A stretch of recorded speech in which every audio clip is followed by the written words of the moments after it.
Sage Mode is one of the dumber things that was ever introduced in the Naruto universe. And that's why Kishimoto, silently, over the course of hundreds of chapters, slowly but surely, deleted it, because he understood the mistake he had made. See, I think one of the most interesting things about Naruto's power progression over the course of its 700 chapters is that not all broken abilities are broken in the same way. Some abilities, like a Perfect Susanoo or Naruto's Kurama Avatar mode, are broken because they're huge. Other abilities, like Madara pulling down meteors from space, are broken because they're flashy. And our favorite kind of abilities, like the 8th Gate, are broken because they make you hit harder than anybody else. But there's also another kind of broken ability in the Naruto universe, and that's the annoying kind. The kind of broken ability that not only makes a character stronger, but also makes them more complete. The kind of power-up that starts solving too many problems that a character has from a power perspective, all at once. The kind of upgrade, and usually form, that doesn't just raise your stats, but also makes you as a character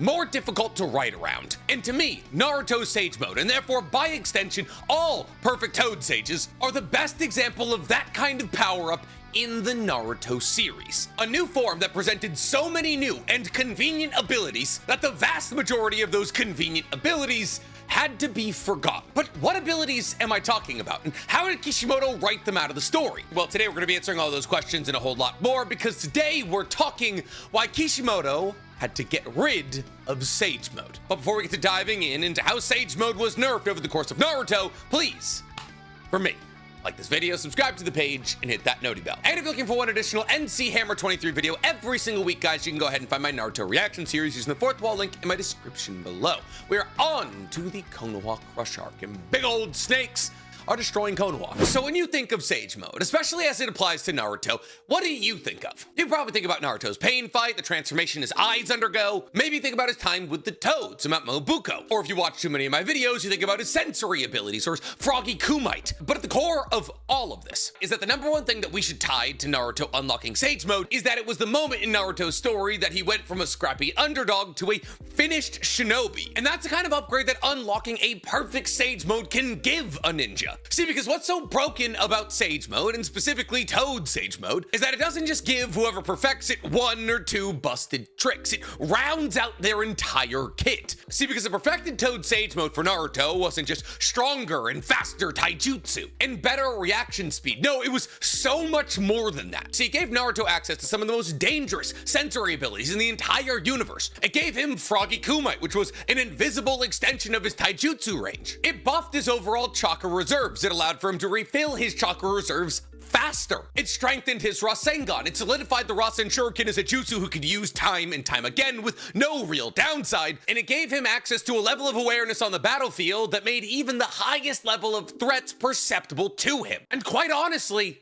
that's too much at once. And I think there's a real argument to be made here that Kishimoto realized that too late. But on account of the fact that Kishimoto wasn't going to strip Naruto of his Sage Mode, moving forward in the story, Kishimoto had to be selective about the parts of Sage Mode that he allowed Naruto to remember he had access to. Because if Naruto had complete and unfettered access to every aspect of Sage Mode throughout the entirety of his story in Shippuden, Naruto as a character, as a ninja, as an MC would have become too complete too early. And that right there is the real issue with Sage Mode. It's not that it's too strong, it's too convenient. See, let's start with the obvious part. Let's talk about the physical buffs that Naruto got through the completion of his Sage Mode training. When Naruto enters into Sage Mode, the first thing that becomes immediately clear is the fact that his physical stats get buffed by a whole lot. He's stronger, he's faster, he hits harder, he has a higher durability, he can bang with the big boys. His capacity to pull off summoning jutsus is massively amped as we see him in the battle against Pain summon 3 gigantic toads like it's nothing, and he can physically overpower paths of pain that previously felt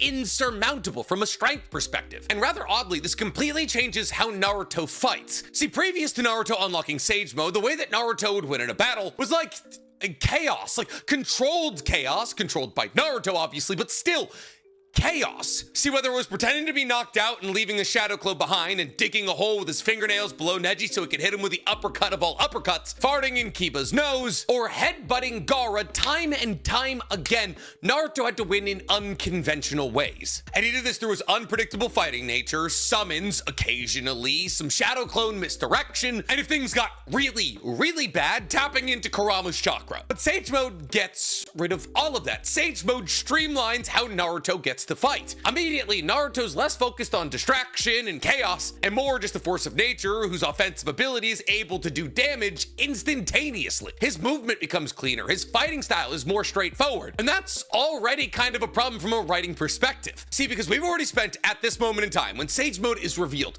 hundreds of chapters building up Naruto as kind of a genius in the realm of fighting weird. Naruto, time and time again, found himself in battles where he should not have been the victor, but because of his relatively genius battle IQ, that allowed him to find non-conventional ways to take out his stronger opponents. Now that he has abilities and a form that puts him on somewhat equal footing with the people he's fighting against, we either have to lean into the abilities of this new form and therefore kind of ignore the genius of Naruto, or understate this new form and lean into the weirdness of Naruto's fighting style separately, because if we do those two things simultaneously, well, then Naruto becomes too overpowered for any of his fights to really be all that interesting. And that's why if you compare Naruto's pain fight versus all of his previous fights, his battle against the six paths of pain is much more a straightforward battle of attrition. Naruto's fighting against the animal path, okay, blow them away with gigantic Rasengans. Naruto's fighting against the Preta path, whichever one can absorb ninjutsu. Okay, beat it back with Taijutsu and Frog Kumite. I don't care if all of the six paths of pain are linked visually. Frog Kumite is invisible. And pretty much the only thing that we see creatively from Naruto in his battle against the six paths of pain is his classic Demon Shuriken transformation technique, where he fools the path of pain who can absorb ninjutsu into believing that he's launching a Rasen Shuriken at him, only to reveal that it's actually Naruto who's being launched at him. And you can't absorb Naruto as much as you would like, Jura. But that's not establishing a new and quirky way that Naruto's able to overcome these six paths of pain in terms of power. That's a reoccurring trope that we see all throughout Naruto. We see it like 7 times. And then the problem only really gets worse after Naruto's defeated by the Deva path and has to tap into the power of Kurama, because when Naruto's mind is taken over by Kurama and he's consumed by hatred, obviously he's not thinking about how he can be tricky enough to defeat Nagato. And thus you're starting to see the core of what I'm saying here. In order to allow Sage Mode to shine, Naruto's battle IQ has to be slightly lowered. Now obviously as the story progresses, Naruto's trickiness in battle IQ comes back, but it comes back at the cost of Sage Mode, or specific Sage Mode abilities,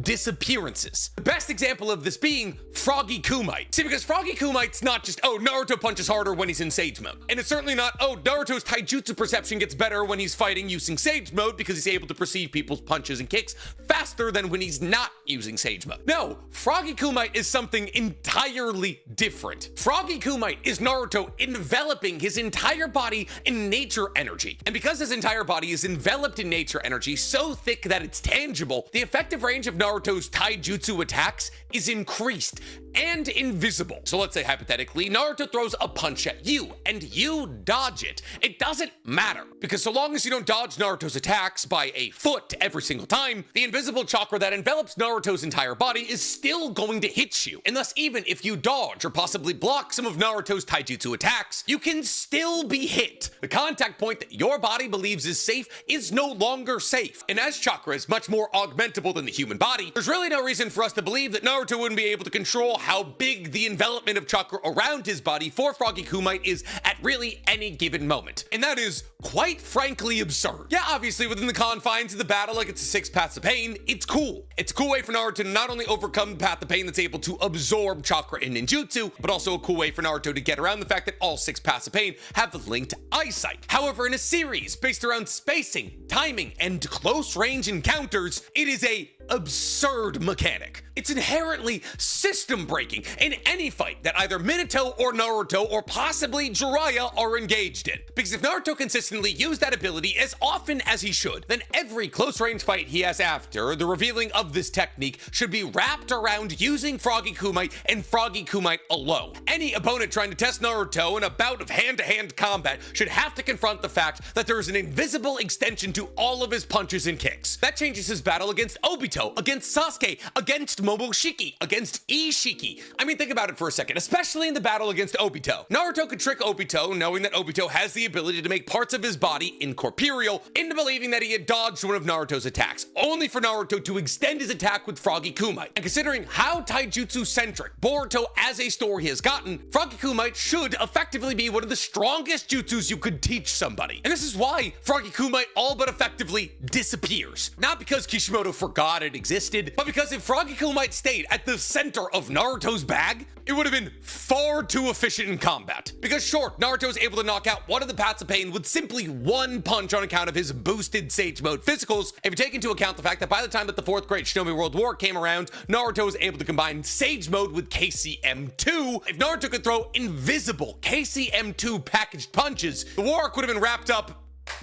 in an hour. Because we haven't even talked about the fact that Naruto's clones can also use Sage Mode. So not only is Naruto throwing invisible punches, 1,000 Naruto are throwing invisible punches. And in a show where the main character attacks you with hundreds of people simultaneously, only allowing you to dodge punches by mere millimeters, adding a couple inches of invisible reach breaks the show. That's why Frog Kumite feels like more of a one-off ability that we see Naruto use to overcome the seemingly insurmountable distance between himself and the 6 Paths of Pain, to never really use it again because Kishimoto was trying to protect his future fights. But that's not the only ability of Sage Mode that Kishimoto quietly started to at least downplay. Because when Naruto unlocks his perfect Toad Sage form, sure, he gets the flashy abilities like Frog Kumite and the perfected Frost-Sen Shuriken, but he also sees massive boosts to his sensory abilities. However, on account of the fact that the sensory boost that Naruto receives in his Toad Sage form is substantially less flashy than something like a Rasen Shuriken, it was easier for Kishimoto to slowly but surely write it out of the story. I mean, think about it. Naruto's the first person who ever fought against Nagato, who was able to trace the line of chakra from the Paths of Pain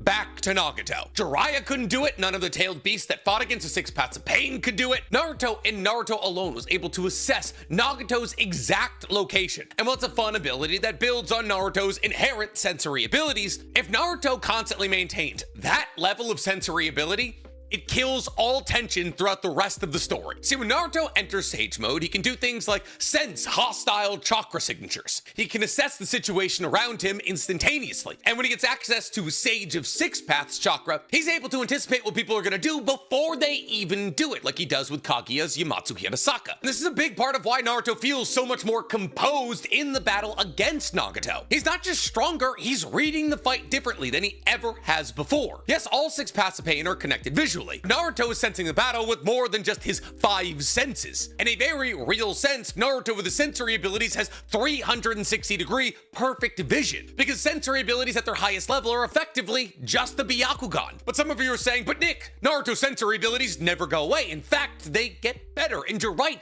they do. Naruto, by the time that the 4th Great Shinobi World War comes around, is not only able to detect negative chakra signatures by tapping into the power of Kurama, but he's also able to sense chakra signatures from kilometers away. And not only is he able to sense chakra signatures, he's able to reach out to those chakra signatures using Ninshu, or his spiritual energy, something he tries to do with the Ten Tails before realizing that there's nothing he can do to reach out to the Ten Tails, as it is just a massive, convulsing chakra mass with no feelings and no readable human emotion structure, just an alien, inhuman presence. And that's crazy, because that's not just telling us, oh, Naruto's able to sense chakra signatures from far away. It's telling us Naruto can sense chakra signatures from dozens of kilometers away and reach out to those people before he ever sees them. And think about that for just 1 second. If Naruto can use sage sensory perception, we'll call it, to read the nature of what something is before he ever interacts with it, that isn't just battle radar that pings every chakra signature on the battlefield. That is one of those abilities that makes Naruto impossible to fool. And thus that brings us to the obvious question, does Kishimoto use it that way? And the answer is, well, sometimes, more than Frog Kumite, but not as much as he could. See, like I already said, Naruto continues using his sensory abilities throughout the duration of Shippuden in increasingly more and more important ways. And those sensory abilities get stronger and stronger the more they begin to overlap with Kurama and the Sage of 6 Paths chakra. And as those abilities all begin to intertwine, Naruto's sensory ability starts to feel less like a Toad Sage ability and more like a Naruto-specific ability. See, because when I say that Naruto is a sensory-type ninja, to what would you attribute that to? Would it be his Toad Sage Mode? Would it be his connection to Kurama? Would it be his connection to Hagoromo? Well, the answer is it's all three things. It is three compounding levels of sensory ability. And thus Naruto goes from somebody whose sensory abilities are boosted by his connection to his Toad Sage Mode to an absurdly aware War Arc demigod. An absurdly aware demigod who should never be fooled by anybody ever for the rest of time. See, whether it's Shin Uchiha sneaking up on Naruto or Kawaki sealing him in the Daikokuten, so long as Naruto has this compounded level of sensory ability that allows for him to read the wavelengths of somebody's soul and reach out to it individually, nobody should surprise Naruto with their intentions ever. However, unfortunately, if Naruto is always abiding by how clearly powerful his sensory abilities have been displayed to be, ambushes become a lot harder to justify, i.e. Shin Uchiha. Trick-based opponents become less effective. Battlefield confusion becomes harder to sell, as Naruto should have a running tab of what everybody on a battlefield is doing at really any given moment, especially when you consider the fact that at any given moment he's probably got something like 100 shadow clones, all with access to those sensory abilities out there who are able to communicate with each other, and the suspense around a new enemy being revealed to Naruto and Naruto not understanding what it is or how powerful it is kind of goes away immediately, as nobody should be more acutely aware of what is directly in front of him than Naruto, who's tapping into his demigod-like sensory abilities. So while yes, obviously Naruto continues to be a sensory type ninja further into Shippuden, it's not always in the